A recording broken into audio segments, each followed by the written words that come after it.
5장 22절에서 6장 13절까지의 말씀을 교독하겠습니다.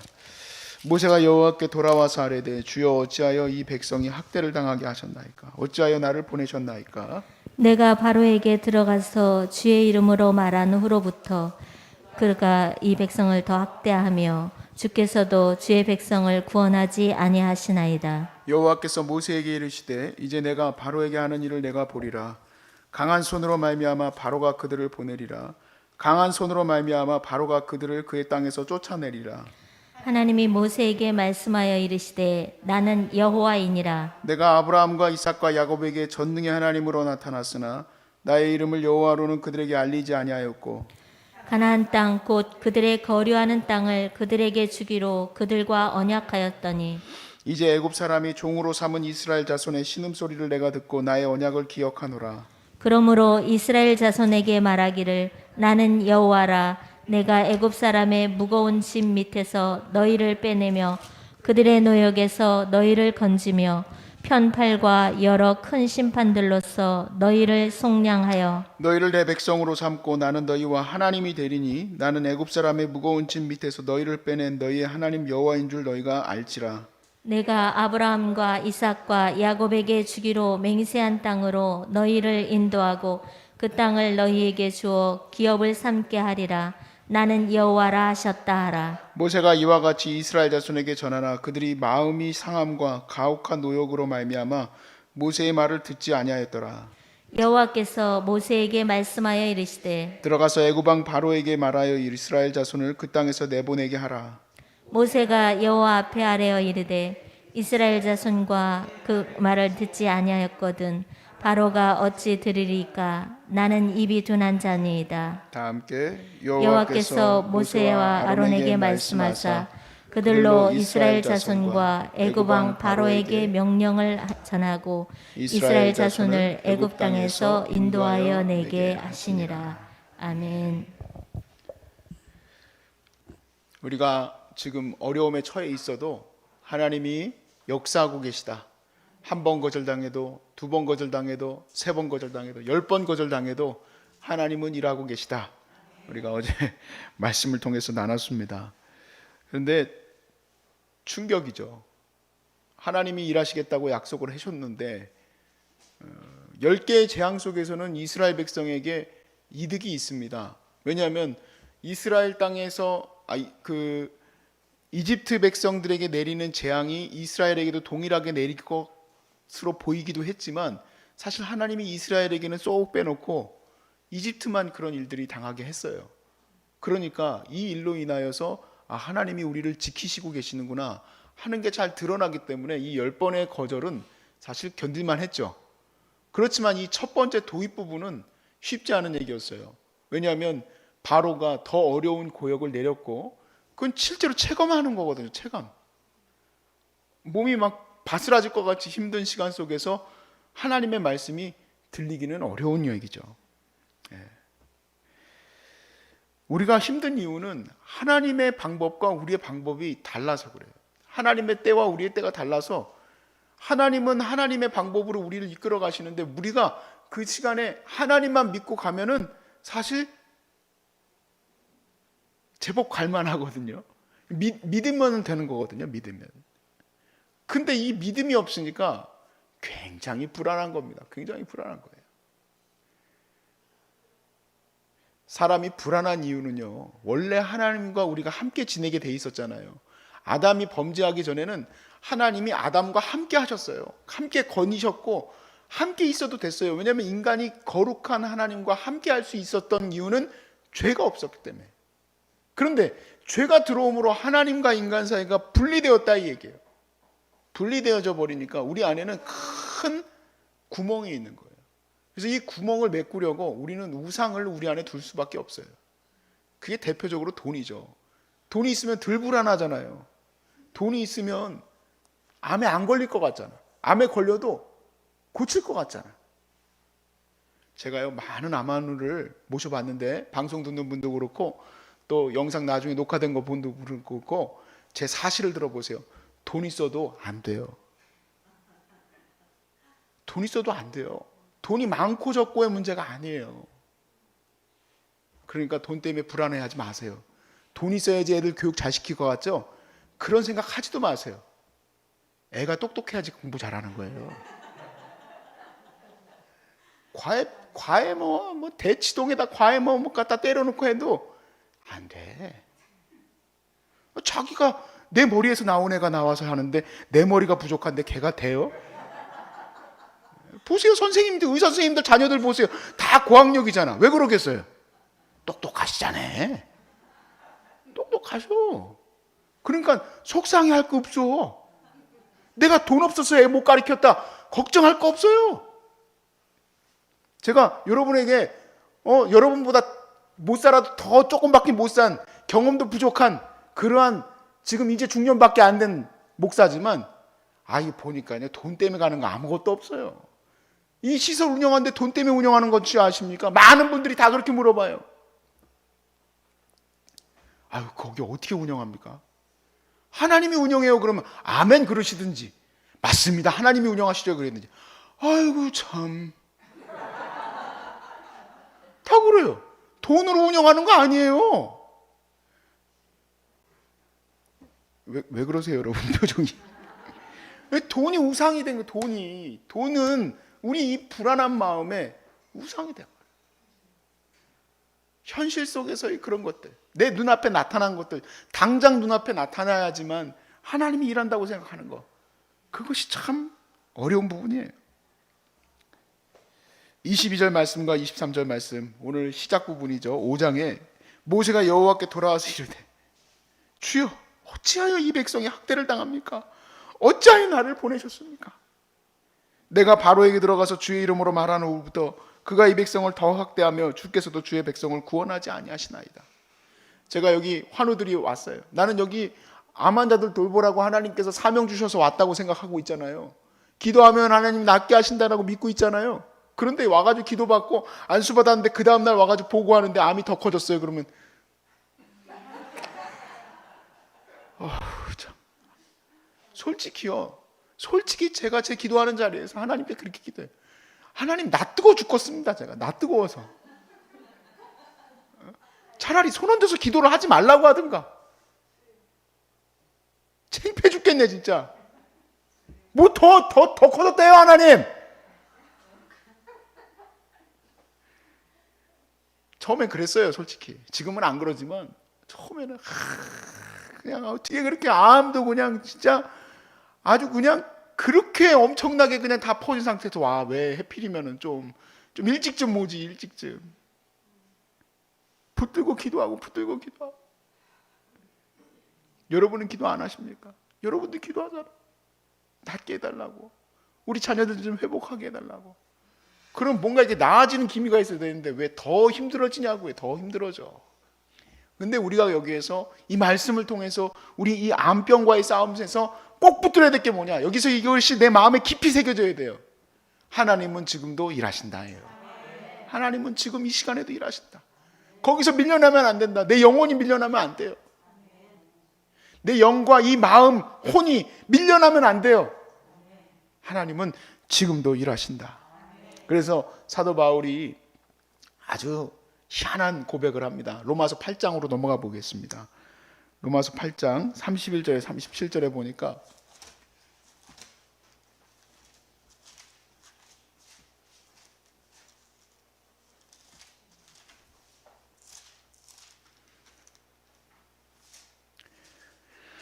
그런즉 이 일에 대하여 우리가 무슨 말을 하리요? 만약 하나님이 우리를 위하시면 누가 우리를 대적하리요? 자기 아들을 아끼지 아니하시고 우리 모든 사람을 위하여 내주시니가 어찌 그 아들과 함께 모든 것을 우리에게 주시지 않겠느냐? 아들을 주시니가 왜 안 낳게 해주시겠느냐? 아들을 주시니가 왜 너희 자녀의 문제, 너희 남편의 문제, 너희 이 삶의 문제를 왜 해결해 주시지 않겠느냐?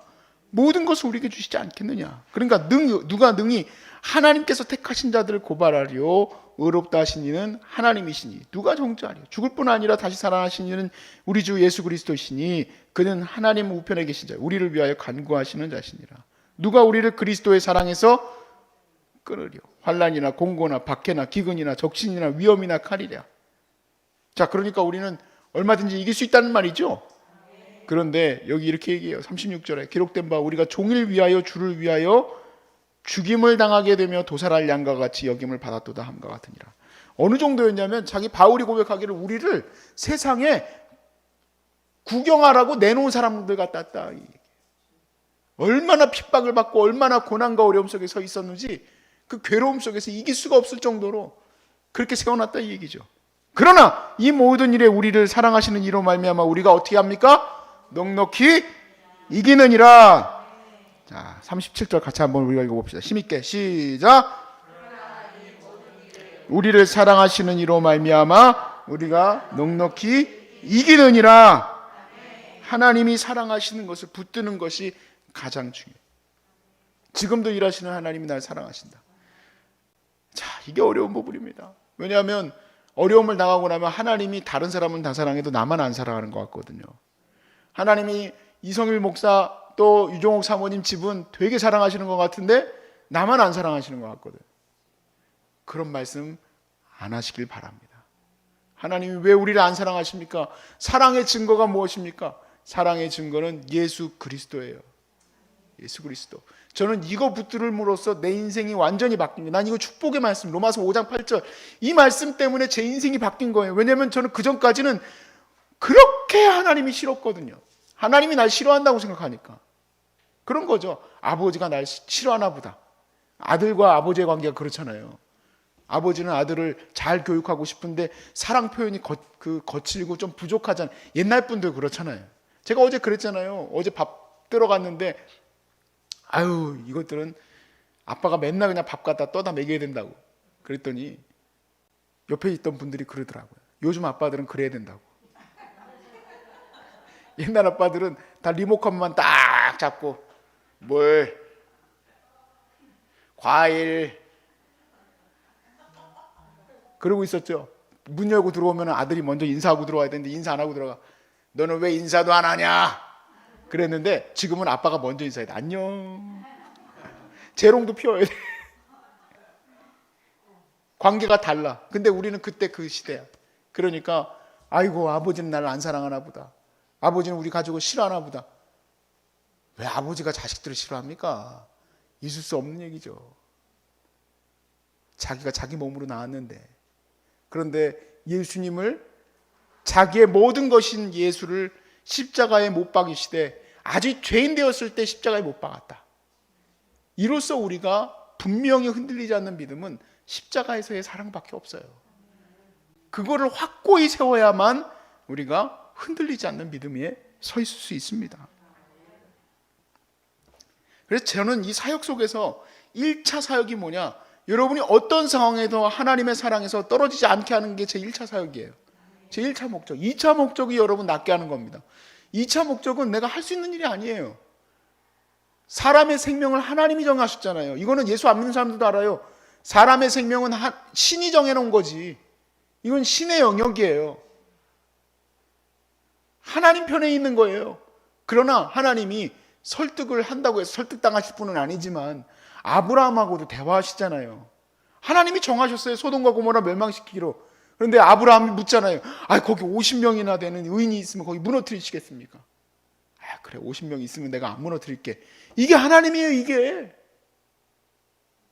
네가 감히 나한테 그런 말을 하느냐. 소돔과 고모라 이 나쁜 놈들 다 죽었다. 그게 아니고 아브라함과 대화하세요. 모세와도 대화하세요. 내가 너만 남겨놓고 이스라엘 싹 쓸어버릴 거야. 그랬더니 모세가 아이고 하나님 그러면 어떻게 합니까? 하나님이 못 이기는 적도 저 주세요. 저도 그렇게 해주시길 바라고 기도해요. 눈물로 하나님 살려주셔야죠. 못 이기는 적 하나님이 좀 생명을 15년 연장해 주시기를 그렇게 기도한다 이 얘기예요. 그게 2차 사역이에요. 1차 사역은 어떠한 상황에서도 흔들리지 않는 하나님의 사랑에서 흔들리지 않는 마음을 갖게 하는 게 제 1차 사역이에요.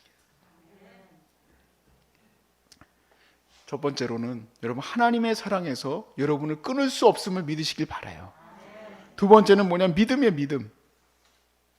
6절에 그러므로 이스라엘 자손에게 말하기를 나는 여호와라. 내가 애굽 사람의 무거운 짐 밑에서 너희를 빼내며 그들의 노역에서 너희를 건지며 편판과 여러 큰 심판들로서 너희를 속량하여 너희를 내 백성으로 삼고 나는 너희의 하나님이 되리니 나는 애굽 사람의 무거운 짐 밑에서 너희를 빼낸 너희의 여호와인 줄을 너희가 알게 될 것이다.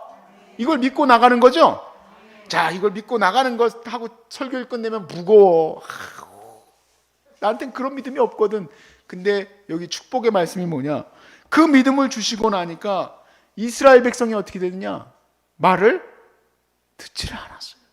이유는 왜 그러냐? 고역 때문에, 힘들어서, 항암의 후유증 때문에 죽을 것 같아서 믿지를 못해. 그래도 하나님이 그들을 데리고 계속 가세요.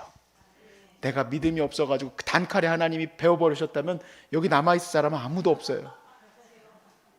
너 안 믿어? 끝. 너 저리 가. 너하고 나하고는 이제 손절이야. 너 어떻게 나를 갖다 그렇게 안 믿을 수가 있냐? 너 그만하자. 이제 그만해.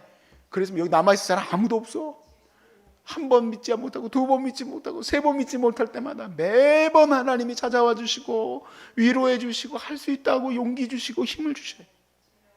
믿음은 단칼에 자르는 율법적인 관계가 아니에요. 믿음은 하나님과 우리 사이가 자녀의 관계, 아버지의 관계라는 것을 보여주시는 거예요. 누가 아버지를 믿지 않는다고 잘라버릴 아버지가 어디 있어요? 끝까지 데려가지, 끝까지. 그리고 또 피할 길도 내주세요.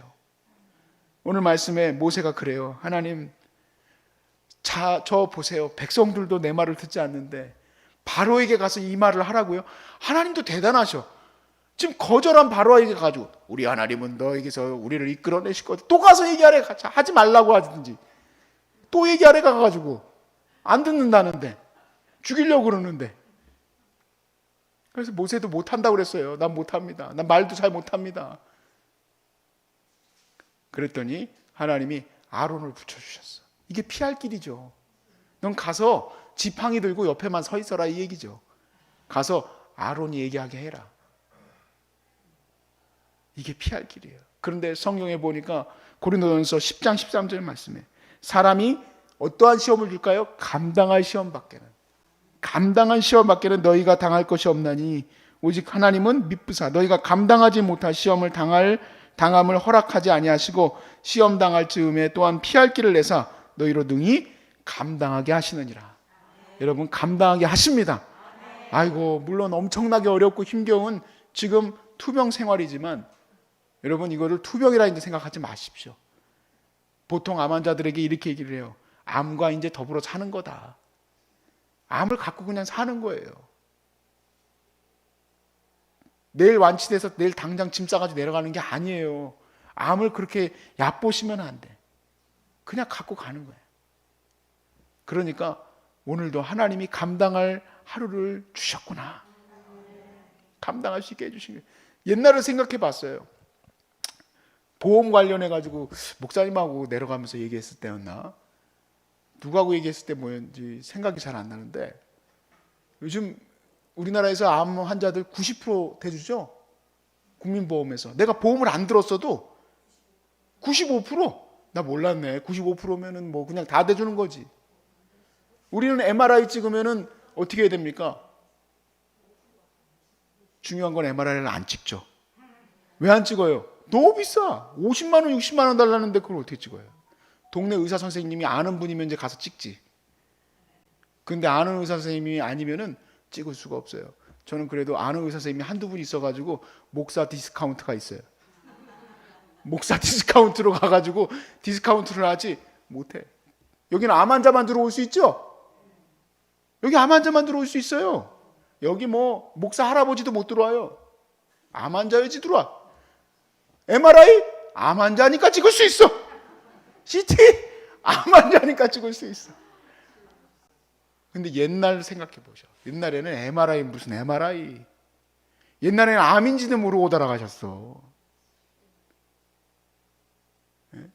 옛날에 무슨 항암은 무슨 항암입니까? 암 생겼어요 그러면 아 이제 끝나나 보다 하고 생각하는 거지.